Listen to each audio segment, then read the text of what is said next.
For the last 10 years I've been a digital product designer, and I noticed that my journaling actually allowed me to think in a completely different way.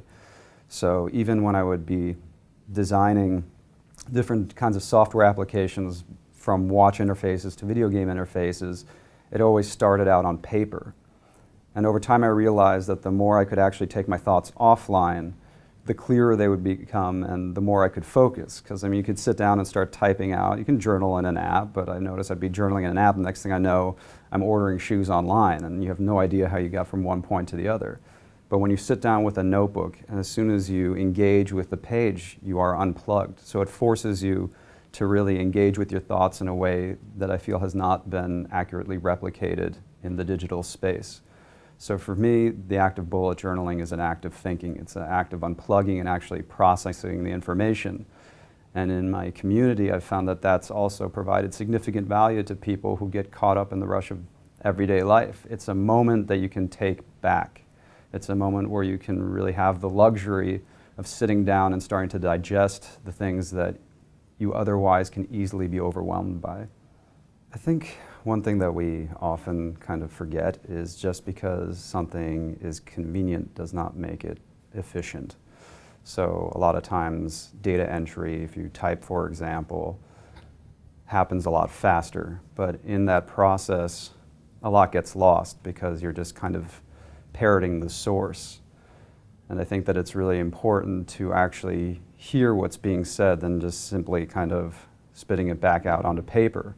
So when you're writing, a lot of the time what you want to do is reduce the amount of information that you're capturing only down to what truly matters. So you're distilling information in real time, and in order to do that you have to think about what truly matters. And I feel like writing by hand allows us to think significantly more about the information that we are writing down.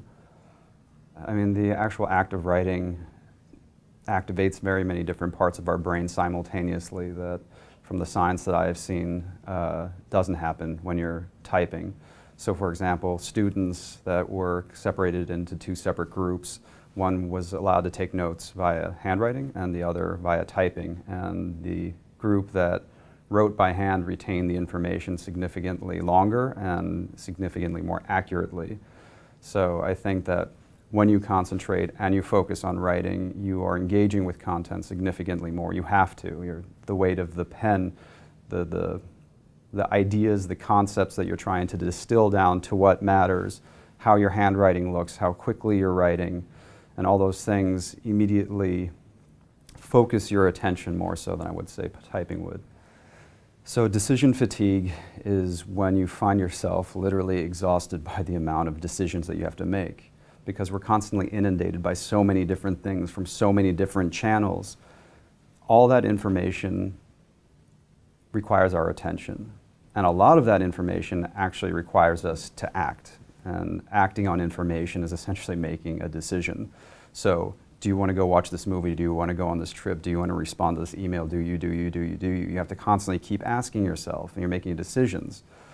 And over time, the more you allow yourself to be inundated by without taking a step back, the more exhausted you get. It might not be physically, right? You can make decisions all day long and you can still run a marathon, but our mind also has a limited amount of energy. Your ability to make decisions becomes worse. It can really quickly degrade when you're constantly making decisions. And again, for me, journaling is a big part of that, because a lot of these decisions don't add value to our life. We're thinking about things just because they're there, not because they actually mean something to us. And a lot of the time, I think we forget that just because something could be done doesn't mean that it needs to be done. And it certainly shouldn't be taking up our time and our energy and our focus. We live in an age of unlimited possibility, and possibilities all require us to make a decision. And I think it's really important to realize that we are very limited. Our attention is limited. Our time is very limited.